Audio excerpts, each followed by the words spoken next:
Toastmasters, and Eric, who isn't called Jeff, and Kathleen especially. Thank you so much for your speech today, and I'm so glad that I didn't give mine and instead I have an opportunity to evaluate yours.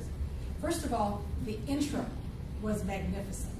You know, the idea of talking about temper tantrums and that we can certainly decide in advance how we're going to feel about something, and that life sometimes changes that. So you really set us up for all the emotions that you were going to bring to the speech.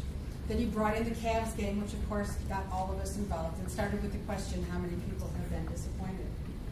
Went on to describe a trip, and everything you said was just so full of imagery and so full of the emotions that you were feeling. I don't think anybody here had a problem identifying just exactly how you were feeling. That you had this summer internship, you're going all the way to a foreign country, this is where you want to work. You've got this all set up, and they send you to a chamber of commerce. You know, I mean, who doesn't think that that's going to be a letdown, even if it is in Australia?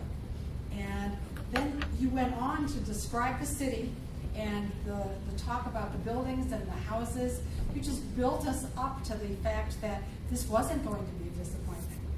You talked about being the only person there, and it seemed so much that it was a lot like you're joining Toastmasters, that you faced something you didn't want to do, and possibly if you hadn't worked at that Chamber of Commerce, you would never have joined us in Toastmasters, because you would not have faced that fear and known that you could do something alone and stand up here, just like you stood at the Chamber of Commerce as the only American in the building.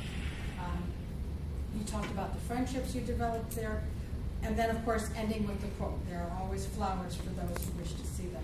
My father was a florist, so that's a particularly touching quote for me. And I don't normally, when I evaluate somebody, give them a lot of fives, because everybody has room for improvement.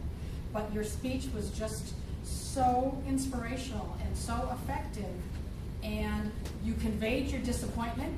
It was obvious that you were disappointed, and brought us all in with the idea of the Cavs, and then turned it around to complete joy.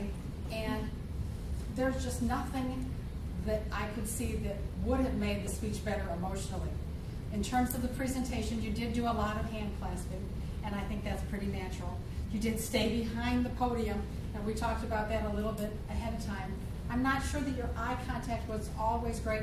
I did see you even looking off, but it seemed kind of thoughtful, like just for a minute you were in Sydney. So it fit right in. I don't know what I would do. You didn't look like you used your notes. I did think your pace could have slowed down a little bit in the beginning, probably so could mine. But I did think that your pace could have slowed down a little bit in the beginning as you were describing all these things happening. I did start to get a little lost. But then I caught up with your enthusiasm and with your speech. I'm so glad I got to hear it and to evaluate it. Thank you, Kathleen.